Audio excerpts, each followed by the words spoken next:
Transcription on budget.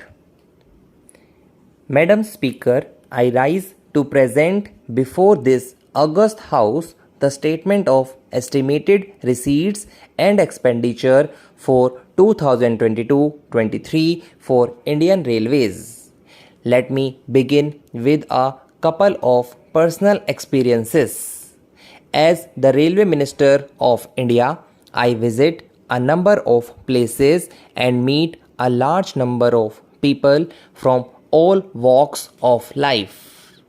On one visit to Mumbai Central Station, I was pleasantly surprised to find a group of women engaged in cleaning.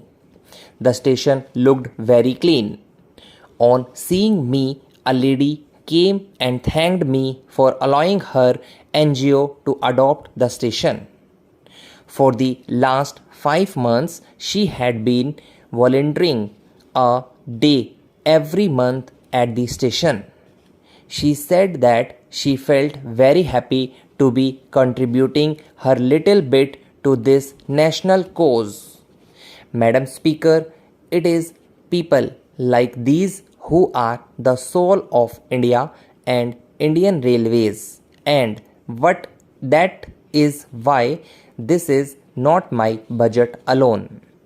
This is a budget which reflects the aspirants of each and every member of the railway family, a budget that reflects the aspirations of the common citizens of India who have not only been writing to me, interacting with me on social media, but also meeting me in large numbers to share their thoughts.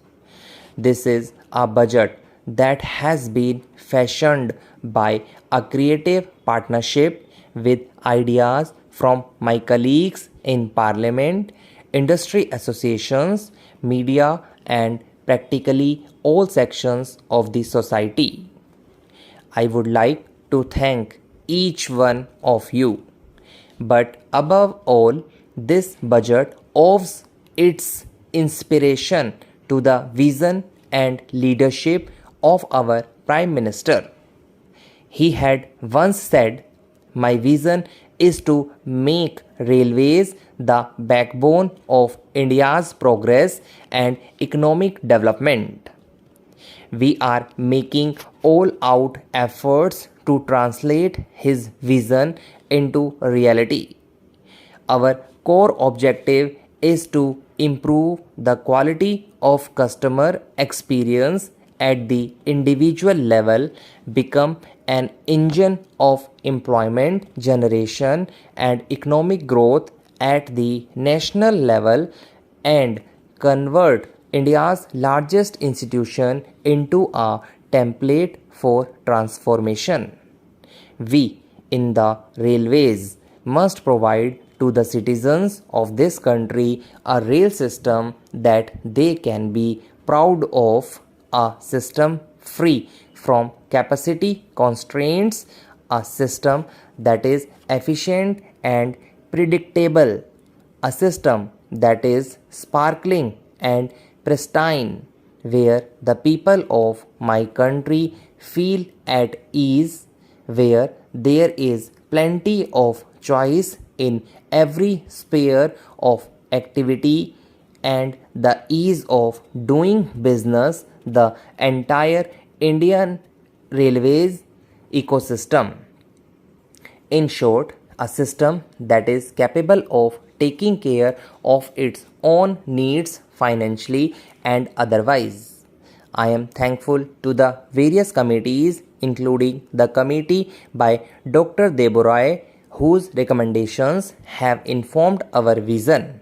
Our Prime Minister demands the conversion of vision into specific reality with speed, efficiency, and total transparency.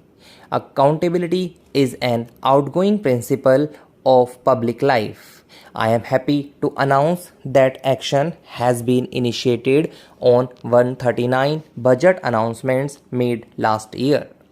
Madam Speaker, let me take a few minutes to dwell on the progress of some of the key initiatives taken during this year. With great pleasure, I wish to inform the House that bankable railway projects are now assured of funding and should be completed within the next 3 to 4 years. We have introduced a new way of funding our projects through institutional financing. LIC has agreed to invest rupees 1.5 lakh crore over 5 years on extremely favorable terms. We are also looking forward to setting up a fund with multilateral assistance for financing railway projects. The dedicated freight corridor project, the largest infrastructure project in the country, is gaining momentum. I am happy to inform the House that before this financial year closes, almost all the contracts for civil engineering works would have been awarded. Since I assumed office, contracts worth rupees 24,000 crore have been awarded against rupees 13,000 crore worth of contracts in the last 6 years. Port connectivity is an important element to ensure seamless logistics to boost countries' imports and exports. Last year, we had launched a coastal connectivity program. Better connectivity to the northeastern states is of utmost priority for our government. In keeping with the Prime Minister's emphasis on Make in India, IR was able to finalize the bids for setting up 2 loco factories with an order book of about rupees 40,000 crore. These factories will create an ecosystem of many flourishing small and medium ancillary units which will get connected to the global supply chain. They will boost employment potential of the entire eastern region. We ran a bidding process that was absolutely transparent and the rates revised were extremely competitive. The Cabinet, in a historic decision, has allowed for the creation of joint ventures with state governments for undertaking rail-based projects. This decision will open up new vistas for sharing the ownership of railways, enhance management bandwidth for project execution, strengthen the spirit of cooperative federalism, and enable states to jointly decide their priorities for development of backward region. The punctuality performance of passenger trains has been a matter of concern for several decades.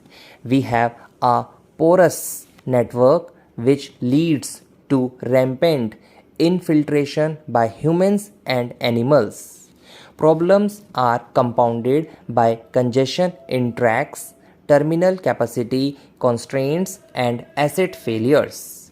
The worst affected is the busy Ghaziabad to Mughalsarai section through Allahabad and Kanpur, which spreads across 3 zonal railways, thereby impacting the overall punctuality of the entire network.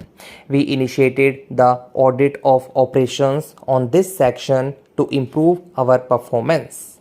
Some improvement is already visible, and capacity augmentation in the medium term will further reduce the delays.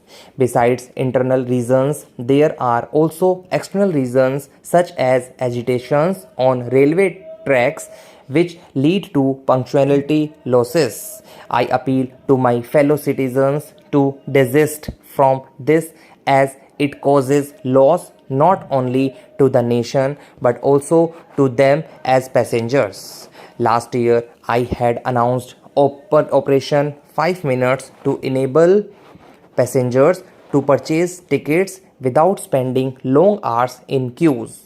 Introduced mobile-based apps for purchasing unreserved and platform tickets, and Go India Smart Card scheme for cashless purchase.